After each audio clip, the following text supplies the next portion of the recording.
Nasdaq's Q3 results out this morning. Earnings of 74 cents a share. It's a 5-cent beat, better than estimates. It's on revenue of $1.18 billion. For a look at the company's performance, plus the deals landscape, AI, and so much more. Want to bring in, well, you're like the king or queen of this house here. The Nasdaq CEO, Chair Adena Friedman. Excuse me? It's great to be here. It's nice to see you.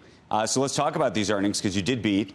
What's going on? And then let's talk about sort of where this is all headed, because there are a lot of questions about the IPO market and so much more. Yeah, sure. Well, thanks, Andrew. We're really excited to be able to report 10% growth in our business for the quarter. And it's been almost a year since we closed on the Adena transaction.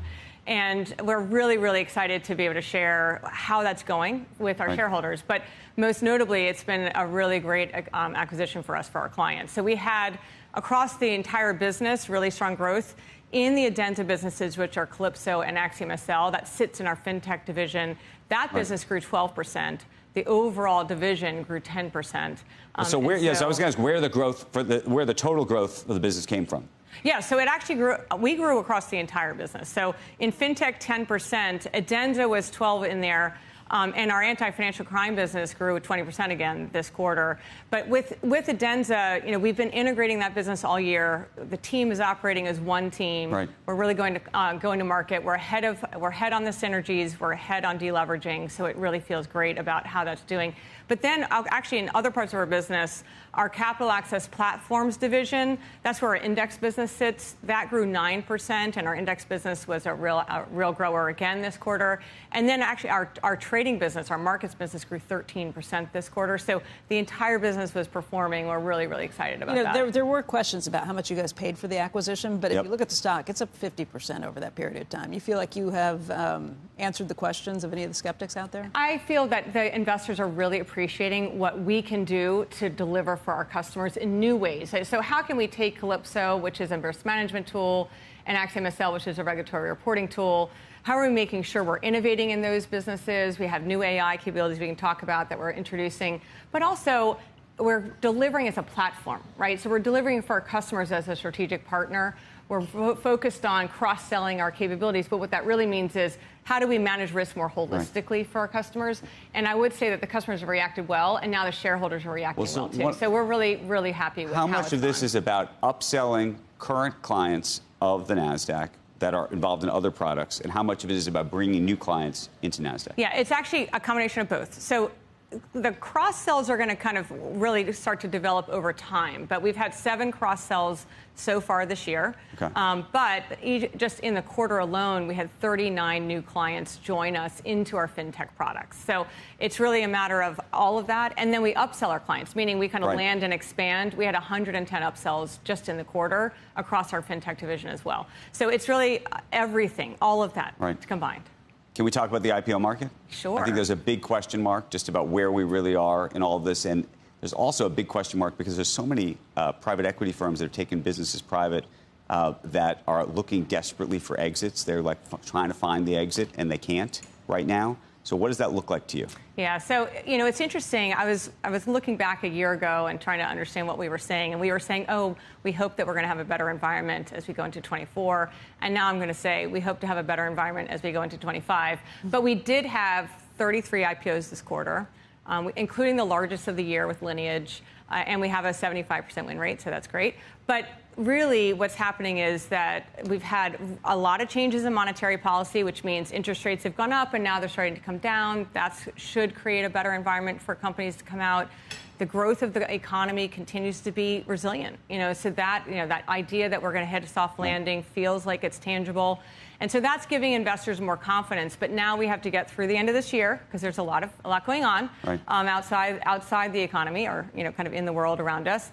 And as we go into 2025, we are feeling that there are more companies with a lot of conviction that they want to get out next year. Talking about the election, do you want to eventually be in the business of betting or having an exchange, if you will, where people can bet on things like the election and other things? We operate in regulated markets, and that's what we really focus on, is how can we be the best regulated markets available in the world. Right. But would you want to push regulators towards that? Obviously, there's now a U.S.-based version of this where you can technically bet on the political markets. Obviously, poly markets had great success outside of the United States. Yeah, I mean, there's betting in many different fields, whether it's sports betting or betting, in markets, or betting what we call event-driven markets. That's not where we play. We really want to make sure that we're providing liquidity for securities. We're really a securities marketplace, and I think that we've done a great job. But if regulators said this is great, we're cool with this, would you say, you know what, I'm seeing poly market, or I'm looking at one of these marketplaces, maybe we should buy them? So I would say we haven't really focused in on looking at that as an expansion plan for us. Okay. Again, we really do focus on the security side of no gambling at the Nasdaq. Yeah, we're here to serve investors. Right. Investors, Joe. Yeah, okay. There are some major investors now that are playing these markets. That's why I was curious. mean, the Nasdaq at times has sort of resembled. Maybe you've cleaned it up, but in the old days, the pink sheets. The pink sheets for sure. But yeah. I think that Nasdaq has done a great job of maturing into being the renowned securities marketplace in the world. So we're very proud of that. And the meme stocks, that wasn't gambling. That was, what was that? That was investors expressing themselves.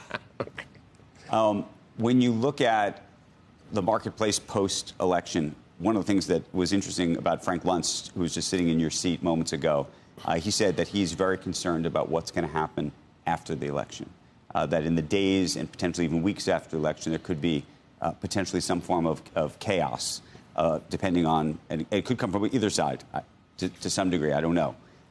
Are you doing any advanced planning or considering what that world looks like?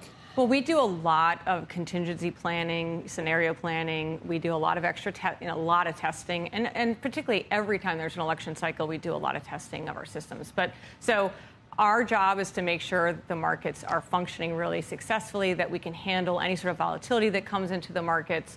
We've had a lot of moments of volatility over the last 5-6 years. So, not so many, and I think that we've handled those very, very well. And I think overall, the entire market system has handled them really well. So that is something. We had an industry test just a couple weeks ago that we do every year. But, it's important that we make sure we're testing our systems for various volume environments. So we feel very good about our preparedness for whatever comes in the next few weeks.